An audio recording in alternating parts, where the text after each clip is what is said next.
studying chapter number 4 of 6th standard, sorting materials into groups. In the previous lecture, we studied about various objects around us, right? We have so many objects around us and they look different from each other. We have to make groups of all the objects on the basis of many things. Say for example, we can make the group the objects which are made from one thing, that is wood, or the objects which are made up of plastic, right? We can always make the group like this, that the objects which are having the same property or the objects which are different from each other, right? So in the previous lecture we have already studied some properties of material. That is, we studied the first property, appearance, right? Means how it looks. In that property we studied about the material is shiny or not, right? Then we studied the hardness or softness of the material. And at last we have studied about the material is rough or smooth, right? So here today we are going to study about the other properties of the material, that is solubility.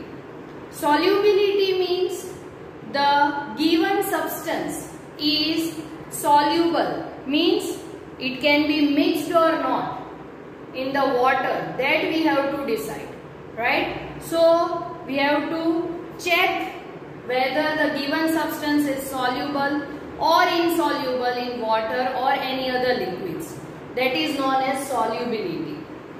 Okay, and another is transparency, means the given substance is transparent, translucent or opaque. So these are the two main properties on the basis of which we can classify or we can make the groups of any objects. So let's study one by one in detail. Let's start with the property of soluble or insoluble. Collect samples of some solid substances such as sugar, salt, wax, sand and jelly. Take 5 glasses and fill each one of them about 2/3 with water. Now add a small amount of sugar to the first glass, salt to the second, and similarly add sand, jelly and wax to all the glasses. Stir the contents of each of them with a spoon. Wait for few minutes and now observe what happens to the substance added to water. You can see that the different solids are soluble or insoluble in water. Say for example, sugar, salt, these are soluble in water, while the jelly, sand and wax is insoluble in water. Now the question is, what is the meaning of soluble?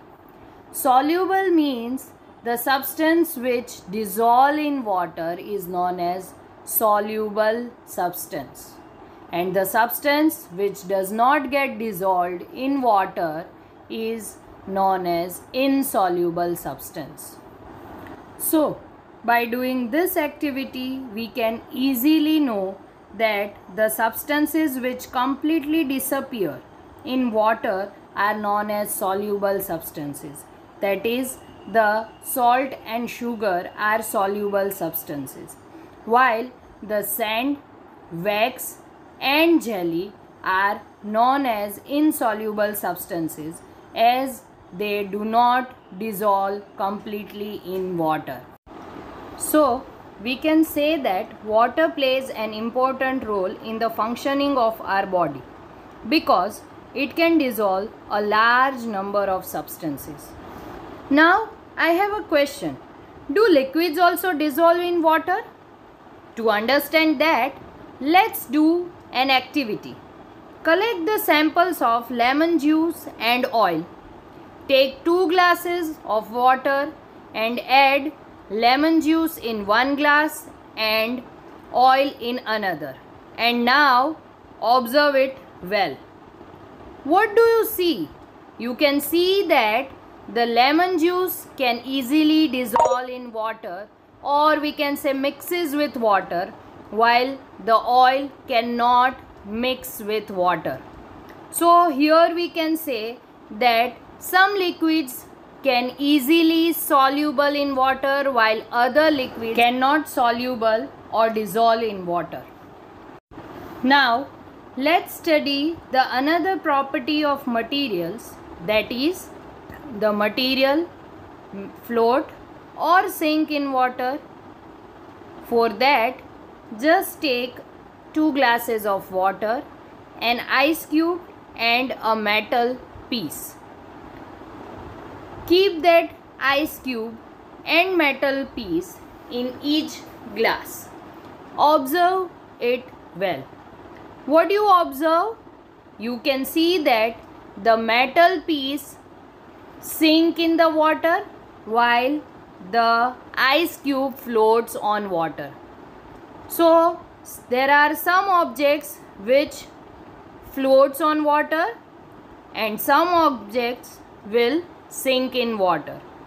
Generally we can say that the objects which are heavy in weight will sink in water, say for example the stone, and the objects which are light in weight will float on water, say for example plastic ball. Now let's study the another property of any material, that is transparency. We know that the shopkeeper generally keeps the sweets, chocolates, biscuits in the transparent bottles of glass. Why? Because when the buyers see them, they can easily buy these things. So we know that the glass is made up of transparent material. On the other hand, there are some materials which are opaque, means we cannot see through them. Say for example wood, cardboard, wall, etc. If I hide behind the wall, then you are not able to see me. And there are some objects which are translucent, means only you can see the blur image from that material. Say for example butter paper. You can see the material but not clearly. So this object is known as translucent object. So we can say that the material which allow the light to pass through them completely are known as transparent materials. The materials which allow the light to pass through them partially are known as translucent materials, and the materials which do not allow any light to pass through them are known as opaque materials. Some examples of transparent materials are clear air, clean water, and a glass. The examples of opaque materials are an apple, a banana, a wall, a wood, a cardboard, a book, etc. And the examples of translucent materials are oil paper, butter paper, a frosted glass, or the some type of plastics, right? So this is the last property of the material, that is transparency.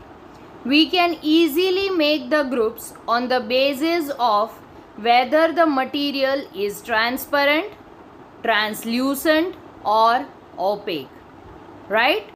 So let's recall once again. The material which allow the light to pass through them completely are known as transparent materials. The materials which do not allow the light to pass through them are known as opaque materials, and the materials which allow only some light to pass through them are known as translucent materials. So when we make the groups of any objects, when we classify all the objects in groups, okay, then it is easier for us to study them, to know their properties, to know their nature. So by studying this chapter, we can easily know that we have to make the groups on the basis of their similarities or their differences, and then we can study them well, right? So this is all about today's lecture. In the next lecture, we will start the new chapter. Till that, don't go outside, be at home, be safe. Thank you.